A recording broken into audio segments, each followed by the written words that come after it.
Welcome, everybody. This is an interview for the purpose of the final conference of the 4H Create project, which is a project that has been going on for the last 2 years and that has focused on trying to engage the multiple helixes, industry, academia, government, and to try to promote better engagements with these people. I'm joined today by two of the founding members of Mapa das Ideias, as I understand, who are a company from Portugal that has been working with cultural engagement and various forms of mediation for the last 20 years. So I'm joined by Ilídio, Louro, and Inês, Câmara. And I would begin by asking you, given that you were engaged in the 4H Create project by receiving one of our interns, in your perspective, how has the engagement with the public in cultural and creative activities changed in the last 20 years? Okay, so, well, thank you for having us, first of all, and thank you for the opportunity to have received Levi as an intern at our company. It was a very interesting experience. And he was integrated in a project that had to do with this idea of discussing what is mediation and what has been done, or what are the perspectives on mediation in the last 20 years in a certain sense. What we feel is that the concept of mediation, it started to be a normal cultural concept. It was taken over by the cultural institutions around 2005, 2006, it became a mainstream concept, and it had to do with this way that museums and other cultural institutions tried to join an idea of education and communication and audience engagement all in one big concept. Today, I don't know if it's still that relevant in such a global way, because the truth is that, for example, from the perspective of audience development, there has been a development, so to speak, towards also marketing and general management of the non-profit and cultural organizations. And mediation has been very, very focused on more specific devices and projects. So, but it's been quite a circular argument, because albeit all the fuss about the concept, there's not a lot of academic production or even training in the field. So it's very difficult to increase the discussion or the evolution of that concept. Telling on that, what do you think is lacking in terms of research, more specifically?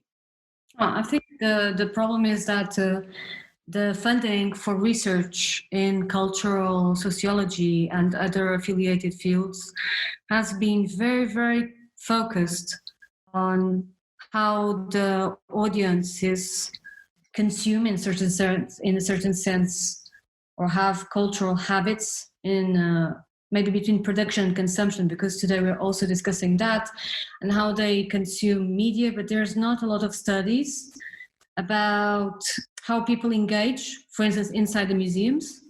And when they're not from the social sciences field, but they come from people that are majoring in arts or arts education or history, and they don't have training that makes them available or enables them to understand sometimes some of the learning and social processes that are involved in these fields. So the cultural sociology field is very, very focused on statistics, on visitor statistics, because that's one of the things that also is important for the people that fund the cultural institutions. The other day I read a very interesting article that was confronting the number of visitors on site with the number of visitors and likes and followers online, for instance, and the difference of evaluation in those fields. But there hasn't been that much interest from the social sciences, from social psychology, from the learning theories, in how people really engage in non-formal and artistic settings inside the museums and cultural institutions in a very cumulative way. Of course, you find that. Sometimes you find that, and you find a lot of material in the museum studies, journals, and in museology. But typically the people that have that kind of training come from other human sciences and don't have the social sciences framework. So sometimes the methodology and even the theoretical framework are lacking. Related to that, one of the focuses of the 4-H Create project was trying to understand if there were any major differences in the way people are beginning to engage with the cultural and creative activities, especially on a generational level, in terms of the types of tools that young people engage with and the way that they relate to the products that they consume and how they interact with one another in relation to these activities. Do you feel that there has been any major change, or that there has been more of a continuum in terms of the younger generations that are now beginning to properly engage with cultural artifacts and institutions? Okay, so I have, interestingly, I have been discussing that because one of the things that I feel is when you think about seminal work in sociology, such as Bourdieu, for example, and when he's talking about the social reproduction of taste, and he described it as being part of the family and the social matrix of that individual. One of the things I've thought is that there's a major transformation in that mechanism because, for instance, I'm 46 and Ilídio is going to be 48. I still listened to everything that my parents listened at home, and we watched the same TV shows because there was only one way of listening to music or to watching TV, and there were less channels and so on, so on, so on. So our social training in that area was done largely within our family, right? So and that's is being the basis for a big part of the explanation of how people get in contact with cultural artifacts and also class and other sociological issues.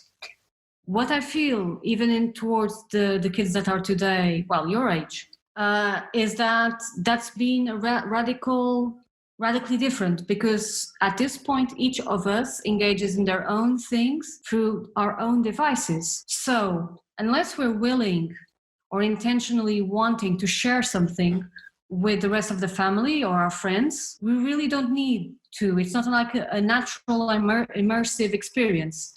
You're not listening to opera or other stuff just because your father listens to that night and day. You will listen to opera if your father chooses to show you a specific aria or other stuff. And that really changes the way that people are socialized in that way.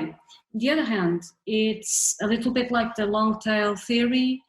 And the thing is that people can engage and can explore their own very individual tastes and find people, peers, with whom they can interact independently of spatial or even time limits, right? Yeah, and of course, when you're talking about gatekeepers and this radically different way we consume culture and we consume cultural artifacts today, this also makes cultural institutions like museums and galleries very fragile because they're no longer the gatekeepers of the cultural environment.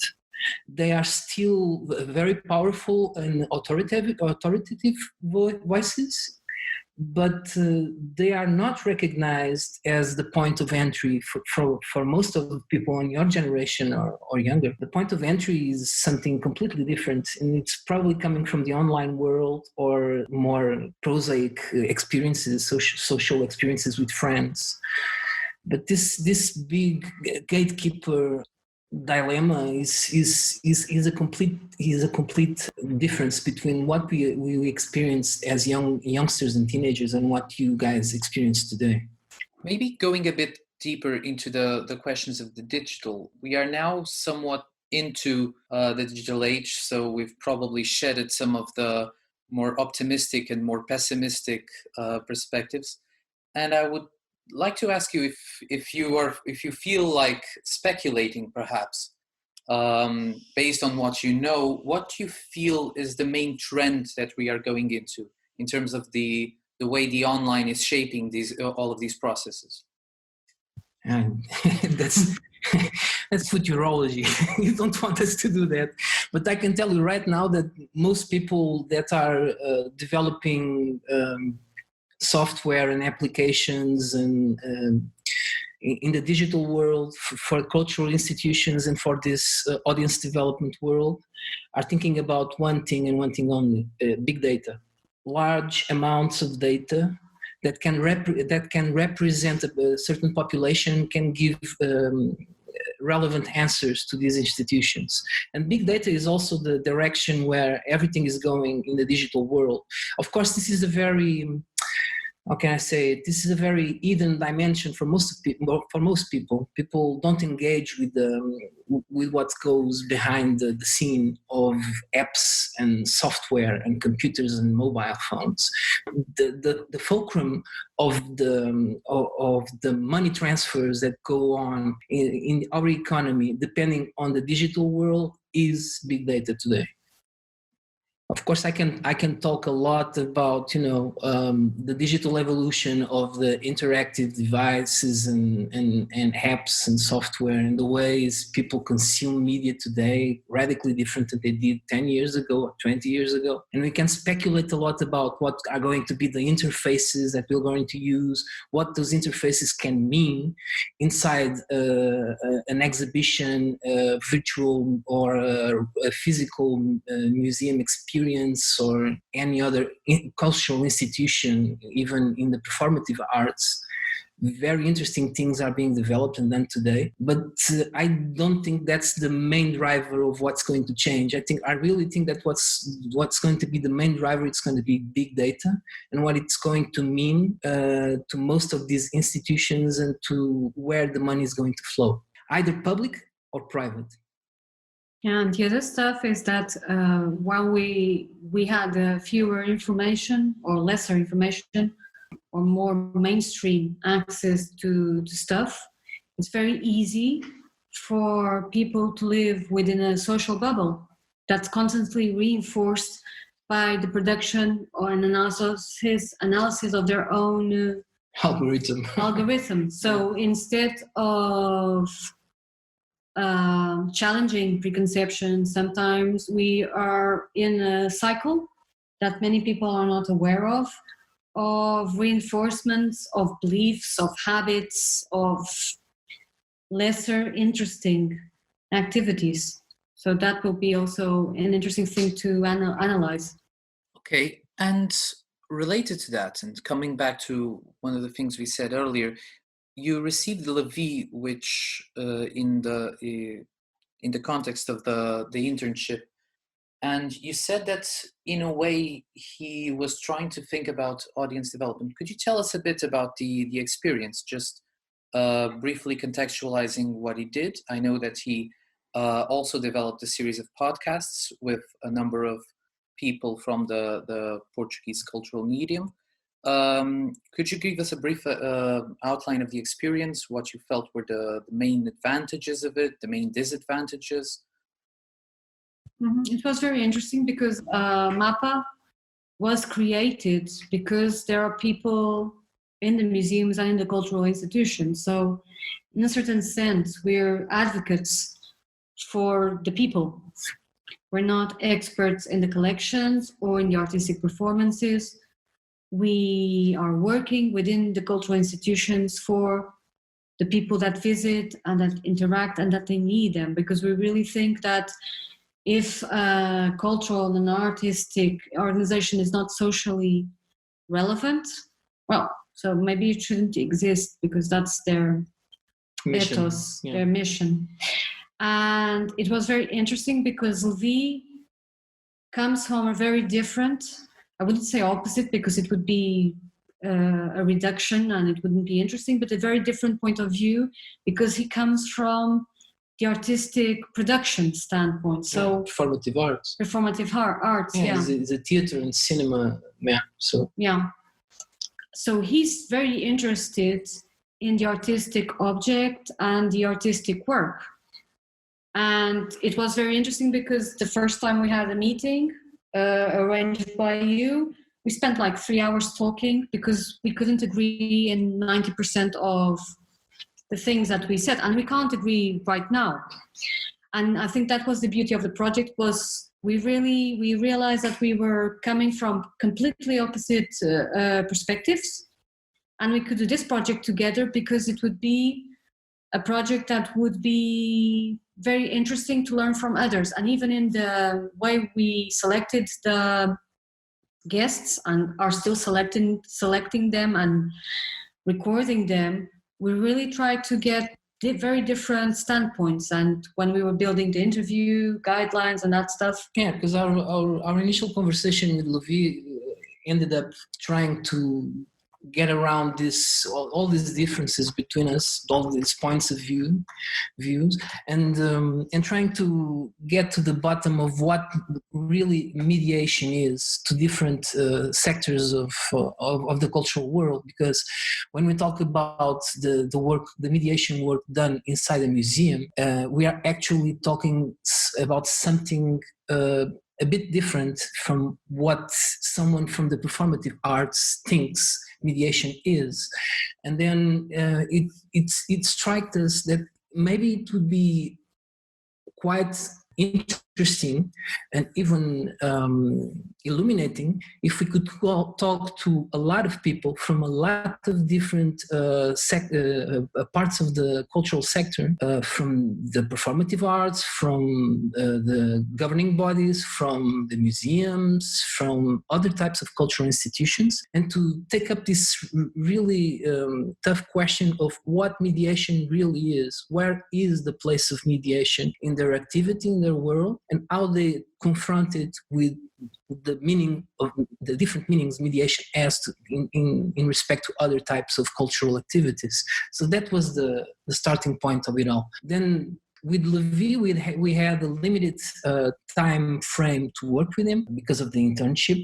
And so in the end, trying to negotiate a way that we could really produce something that was useful for his own professional discourse and for our company, we ended up creating the idea of the podcast, because the podcast is something that we could rapidly produce. And if it went well, we could even envisage to continue to do after the internship. And it's actually what happened. We are still doing the episodes of the podcast, and we plan to continue doing them while even during this quarantine period that we are living in, and hopefully we're going to have at least 12 people interviewed, one per month, and maybe we'll continue after that.